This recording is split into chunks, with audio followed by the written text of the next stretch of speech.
Hi friends, this is Prithvi. Welcome to day 26 of Microsoft Power Platform 100 days job preparation series. So power platform లో ఇంటర్వ్యూకి prepare అవుతున్న ప్రతి ఒక్కరికి ఈ reel అయితే షేర్ చేయండి గైస్. సో ఈ రోజు మనం షేర్ పాయింట్ ని డేటావర్స్ కి ఎలా కనెక్ట్ చేస్తారు, ఇది చాలా ఇంపార్టెంట్ ఇంటర్వ్యూ క్వశ్చన్. దీనికి ఆన్సర్ ఏంటంటే, మనం షేర్ పాయింట్ ని డేటావర్స్ ని ఎలా కనెక్ట్ చేయాలంటే, సో షేర్ పాయింట్ అనేది డిఫరెంట్ డేటా సోర్స్, డేటావర్స్ అనేది డిఫరెంట్ డేటా సోర్స్. సో ఈ రెండింటికి కనెక్షన్ మనం యూజింగ్ డేటా ఫ్లోస్ ద్వారా మనం అయితే ఈజీగా కనెక్ట్ చేసుకోవచ్చు. సో డేటా ఫ్లోస్ అంటే మనం డేటాని ట్రాన్స్ఫర్ చేసుకోవడానికి యూజ్ అవుతుంది. సో మనం ఇండైరెక్ట్ గా మనం డేటావర్స్ కి కనెక్ట్ చేసుకుంటాం. డేటా ఫ్లోస్ అనేది మనకి ఇప్పుడు make.powerapps.com లోకి వెళ్తే మీరు లెఫ్ట్ సైడ్ లో మీరు డేటా ఫ్లోస్ అనే సెక్షన్ ఉంటుంది. సో అది కానీ క్లిక్ చేస్తే create new data flow. So అక్కడి నుంచి మీరు కొత్త డేటా ఫ్లో ని క్రియేట్ చేసుకోవచ్చు. అక్కడ మీరు ఈ షేర్ పాయింట్ లిస్టింగ్ మీరు సెలెక్ట్ చేసుకుంటే అక్కడ మీరు ఎన్ నెంబర్ ఆఫ్ కనెక్టర్స్ అనేవి ఉంటాయి. మీకు SharePoint, Excel, CSV file, రకరకాలవి ఏది కావాలంటే మీరు సెలెక్ట్ చేసుకోవచ్చు. సో షేర్ పాయింట్ లిస్ట్ ని మీరు సెలెక్ట్ చేసుకొని అక్కడ మీరు ఆ లిస్ట్ అక్కడ మీరు సైన్ ఇన్ అయ్యి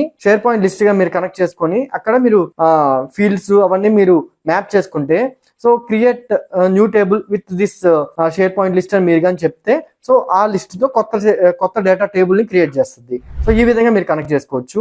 సో ఇలాగా మీరైతే ఈజీగా షేర్ పాయింట్ ని డేటావర్స్ కి ఇంటిగ్రేట్ చేయొచ్చు. మీరు కూడా పవర్ ప్లాట్ఫామ్ డెవలపర్ గా మారాలనుకుంటే నేను మీకోసం ఫుల్ కోర్స్ డిజైన్ చేసి ఉన్నాను. డీటెయిల్స్ కోసం ఇక్కడ కనిపిస్తున్న నెంబర్ కి కాంటాక్ట్ అవ్వండి. అండ్ మీరు కోర్స్ అని కామెంట్ చేయండి, ఫుల్ డీటెయిల్స్ మీకు డిఎం చేస్తాను.